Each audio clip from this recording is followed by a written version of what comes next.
تھانہ کلچر جس کی بہت زیادہ بات ہوتی ہے نا، وہ ایک سور پوائنٹ ہے پولیس کا تھا، اور اس کے میری نظر میں نا دو پورشنز ہیں. ایک بریک اینڈ مورٹر پورشن ہے اور ایک پروسیسز کا پورشن ہے جو سافٹ پارٹ ہے. جو بریک اینڈ مورٹر پورشن ہے وہ آئی صاحب نے، ڈاکٹر عثمان انور صاحب نے انیشیٹو لیا اور تمام تھانوں میں یہ فرنٹ اینڈ جو ہے وہ ڈیولپ ہو گئے، اور اس میں کیومیٹک مشینز لگ گئیں، اس میں اچھا ایک ویٹنگ لاؤنج بن گیا. ایس ایچ اوز کے جو میٹنگ آورز ہیں وہ ہو گئے، ایس ایچ او کے کمرے میں کیمراز لگ گئے، لاک اپس میں کیمراز لگ گئے، تو مانیٹرنگ شروع ہو گئی. اب آ جاتا ہے جو پروسیسز کا پارٹ ہے کہ آپ نے ایک اپلیکیشن دی ہے، اس اپلیکیشن کا آگے سے کیا پروسیس ہوا ہے، تو وہ بہت امپورٹنٹ ہے. اگر آپ ایک ایف آئی آر درج کرائی ہے اور اس کی تفتیش کے سلسلے میں آپ نے آئی او کے ساتھ ملنا ہے، تو وہ کیسے ملنا ہے، اس کی لیزوننگ کیا ہوگی، فریکوینسی کیا ہوگی، کب ملے گا، کیا وہ اویلیبل ہوگا، اس کا کیا پروسیس ہوگا، وہ بھی سارا ڈیولپ ہو چکا ہوا ہے اور اس کی مانیٹرنگ بھی کر رہے ہیں.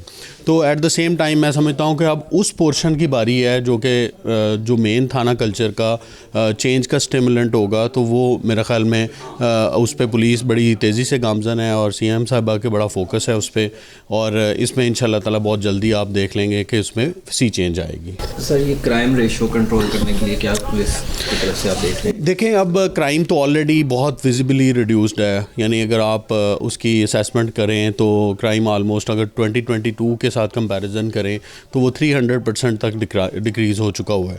تو اس کی تمام لوگوں کی کاوش ہے اور ڈیٹیکشن ہے جس کی وجہ سے یہ پاسبل ہوا. سی سی ڈی کی بڑی ایفرٹ ہے، سی ایم صاحبہ کا انیشیٹو ہے. تو سارا جو کرائم اب شاہراہیں محفوظ ہوئیں اور جو کرائم کام ہوا اس میں بڑا، اب اس کو آگے لے کے جانا ہے اور اس کو سسٹین کرنا ہے.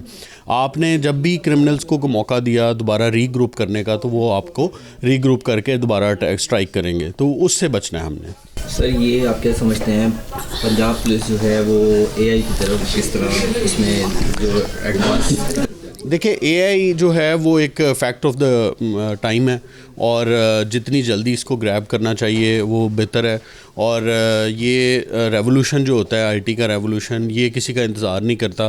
جب یہ ہوتا ہے تو اس کی اپنی ایک پیس ہوتی ہے. اگر آپ کیچ اپ کرنا چاہیں گے تو آپ کیچ اپ کر لیں گے، ورنہ پیچھے رہ جائیں گے. تو اس لیے میں سمجھتا ہوں کہ ہمیں جلد از جلد اے آئی بیسڈ چیزوں میں جانا چاہیے. اچھا سر، ایک بات ہو رہا ہے کہ یہ جو بسنت کا اعلان کیا گیا تھا 3 دن میں، انہوں نے پولیس کی طرف سے تو تھا ہی، شہریوں نے پولیس کے ڈر سے بھی بڑے ایس او پیز پر کیا، اس حوالے سے کیا کہتے ہیں؟ شکر ہے کہ شہریوں نے ایس او پیز پہ عمل کیا، جس کی وجہ سے جانیں بھی بچیں، جس کی وجہ سے شہریوں نے انجوائے بھی کیا، اور لاہور کے اندر بڑے ڈیکیڈس کے بعد آپ نے بسنت کی خوشیاں دیکھیں. تو اگر ہم اس کو کنسسٹنٹلی یوٹیلائز کرنا چاہتے ہیں تو ہمیں ایس او پیز پہ عمل رہا. اب بین ہے کائٹ فلائنگ پہ، تو بین ہے. آپ کا جو ٹائم ملا فیسٹیول کرنے کا انجوائے تو آپ نے کر لیا. تو اس لیے جتنا کوآپریٹو بیہیویئر شو کریں گے اتنا ہی زیادہ انجوائے کریں گے.